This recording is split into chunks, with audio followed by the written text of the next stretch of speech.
श्रीलंका में बॉल कराने आया है और मैंने कहा इसका रिदम ही नहीं लगा। शाहीन की डाइव देख लो जाके, डाइव देखो जाके, पता चल जाएगा।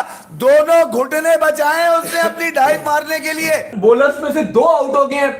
सऊदी का पेस इन दोनों में अगर आप बात करें, शाहीन के अंदर पीसीबी ने बहुत बड़ी नालायकी की। बॉल कहां पड़ता है तो कैसे फ्रंट फुट कब आगे लाना होता है तुम्हें कुछ समझ नहीं है, घंटे की समझ है। अबे तुम्हें 2 महीने से मजाक में नहीं कह रहे थे, शाहीन की बॉडी लैंग्वेज दिख रही थी हमें। अबे मैं ऑस्ट्रेलिया से चिल्ला रहा हूं ये गिर गया वो पाकिस्तान ऑस्ट्रेलिया की सीरीज में, समझ आ गया था कि जोर खत्म। एशिया कप T20 टूर्नामेंट शुरू होने में कुछ दिन बाकी है। उससे पहले पाकिस्तान टीम को बड़ा झटका लगा है। टीम के प्रमुख तेज गेंदबाज शाहीन शाह अफरीदी चोट के कारण 27 अगस्त से होने वाले एशिया कप से बाहर हो गए। घुटने की चोट के कारण वे इंग्लैंड के खिलाफ घरेलू सीरीज में भी नहीं खेल सकेंगे। अब पाकिस्तान के पूर्व गेंदबाज वकार यूनुस ने इसको लेकर टीम इंडिया के टॉप ऑर्डर को लेकर तंज कसा है। तो चैलेंज कर लिया करो कि भाई ये चैलेंज कर लो। नहीं आए थे ना 20-30, अबे भाई वो सिर्फ इंजर्ड हुआ है वो खेलेगा। अरे भाई हमें खबर नहीं चाहिए होती है, हमने झकनी मराई है उसकी body language after that Australian series.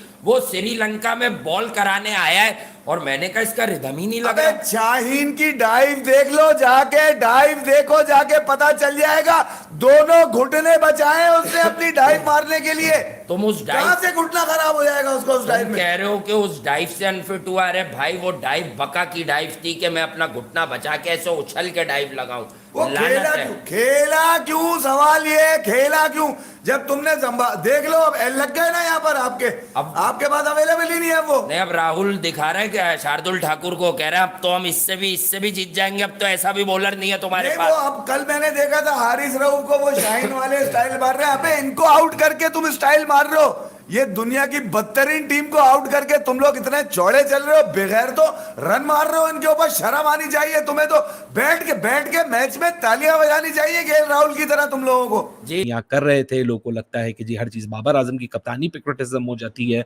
नहीं जी, वो बात सही हो गई कि टूर्स किसी भी प्लेयर के रिहैब या इंजरी से रिकवर करने के लिए नहीं होते हैं। NCAs होते हैं, नेशनल परफॉर्मिंग सेंटर्स होते हैं, जो आपकी घर की क्रिकेट इकोसिस्टम होता है वो होते हैं इंप्रूवमेंट के लिए। ये टूर्स इंप्रूवमेंट के लिए नहीं होते। लेकिन पाकिस्तान क्रिकेट लेके गए शाहीन को सारा शोर मचाने के बाद भी, और इवेंचुअली यही हुआ। अब बहानेबाजी ये की जा रही है कि जी वो वर्कलोड की मैनेजमेंट की वजह से तो हुए ही नहीं इंजर्ड, वो तो फील्डिंग की वजह से इंजर्ड हो गए। पहले तो सबसे पहली बात कि इंजरी फील्डिंग करते हुए ठीक है उनको बिल्कुल हुई, मैं ये बात मानता हूं, मैंने भी देखा, आपने भी देखा, हम सब ने देखा। लेकिन क्या किसी ने सोचा कि ऑलरेडी वो इंजरी कैरी कर रहे थे या नहीं कर रहे थे? और अगर इंजरी कैरी कर रहे थे और मैनेजमेंट को ये बात पता थी, उसके बाद भी उनको एक स्पिन फ्रेंडली विकेट के ऊपर पेसर्स को भर के, जो पाकिस्तान टीम की फर्स्ट टेस्ट में सिलेक्शन गलत थी, ऑल्दो पाकिस्तान जीता। देखिए समझ नहीं आई हुआ क्या, लेकिन हमें पहले से पता था कि यही होगा, क्योंकि हम लगातार यहां पर बोलते रहे यार वेस्ट इंडीज के अगेंस्ट शाहीन को मत खिलाओ, जिम्बाब्वे के अगेंस्ट शाहीन को मत खिलाओ। हम कहते रहे शाहीन को श्रीलंका में टेस्ट मैच भी खेलने की खास जरूरत नहीं है, लेकिन आपने वहां पर भी उनको खिलाया। अब हुआ यह आपके साथ कि शाहीन शाह अफरीदी 2020 से पाकिस्तान के वाहिद बॉलर हैं जिन्होंने 803 ओवर डाले हैं 51 मैचेस में। दूसरी तरफ एक सऊदी आपको नजर आते हैं जिन्होंने 838 ओवर डाले हैं। और एक बुमराह जो बीसीसीआई की भी नालायकी है बहुत बड़ी। 3rd नंबर पे बुमराह आते हैं। तो ये 3 बॉलर्स में से 2 आउट हो गए हैं। सऊदी का पेस इन दोनों में अगर आप बात करें, शाहीन के अंदर पीसीबी ने बहुत बड़ी नालायकी की और बुमराह के केस में जो है बीसीसीआई ने बहुत बड़ी नालायकी की। कौन सा इतना पेसर अटैक ये डिजर्व करता है कि उससे जो है वो 800 प्लस आवर्स करवाए जाए? तो सिंस 2020 से अभी तक बीसीसीआई और पीसीबी दोनों ने अपने मेन बॉलर्स को घोड़ों की तरह यूज किया, जिसमें दोनों इंजर्ड हो गए। दाऊद साहब बताएं। अच्छा, उसकी एक और वजह यह भी है कि आपकी जो इंपॉर्टेंट बात है, अगर आप बुमराह का देखोगे अली तो उनके मैचेस ज्यादा हैं। हाँ। मतलब इंडियन टीम ने ज्यादा मैचेस खेले और इसमें इनके आईपीएल के मैचेस भी शामिल हैं। उस लिहाज से बुमराह का थोड़ा सा सिनेरियो डिफरेंट हो सकता है। लेकिन मुझे समझ नहीं आई क्योंकि उन्होंने बुमराह को बहुत मैचों में आराम भी करवाया। ऐसा नहीं है कि उन्होंने आराम नहीं करवाया। अभी श्रीलंका वाली सीरीज हो रही थी, फिर पीछे सीरीज हो रही थी, तो बुमराह ने बहुत मैचों में आराम भी किया। लेकिन शाहीन को तो पीसीबी ने किसी मैच में आराम नहीं करवाया, किसी सीरीज में आराम नहीं करवाया। इंतहाई माजरत के साथ, इंतहाई अफसोस के साथ, लेकिन बहुत बड़ा ब्लंडर हुआ है और शाहीन शाह अफरीदी बाहर हो गए हैं। क्या होगा अली साहब पाकिस्तान इंडिया के मैच में? अब पाकिस्तान इंडिया के मैच में अब बहुत जरा जो है सिचुएशन ये होगी कि मुझे लग रहा है बराबर का मुकाबला हो गया। भाई बराबर का कैसे मुकाबला हो गया? मसला ये था कि इंडिया का असल में जो स्पिन अटैक है वो बहुत मजबूत है, पेस अटैक इंडिया का भी फारिग है और दूसरी तरफ पाकिस्तान का भी फारिग है। पाकिस्तान का जो पेस अटैक था वो सबसे बेहतरीन अटैक था इस टाइम पूरे एशिया कप में। श्रीलंका, इंडिया, बांग्लादेश, अफगानिस्तान सबसे ऊपर पाकिस्तान का पेस अटैक था।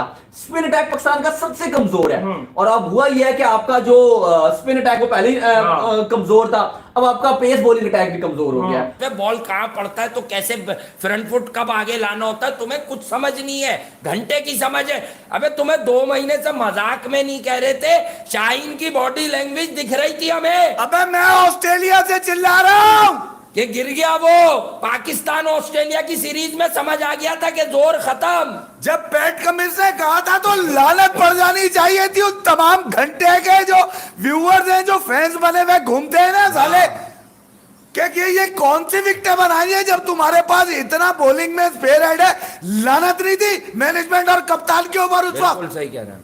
कि इस कदर डरे हुए को तुम इमाम रन कर ले, अज्जू भाई कम बैक कर ले अच्छी तरह से। बिल्कुल क्या हुआ उस रन का हुआ क्या? वो तुम्हारी पे चिपके हुए थे।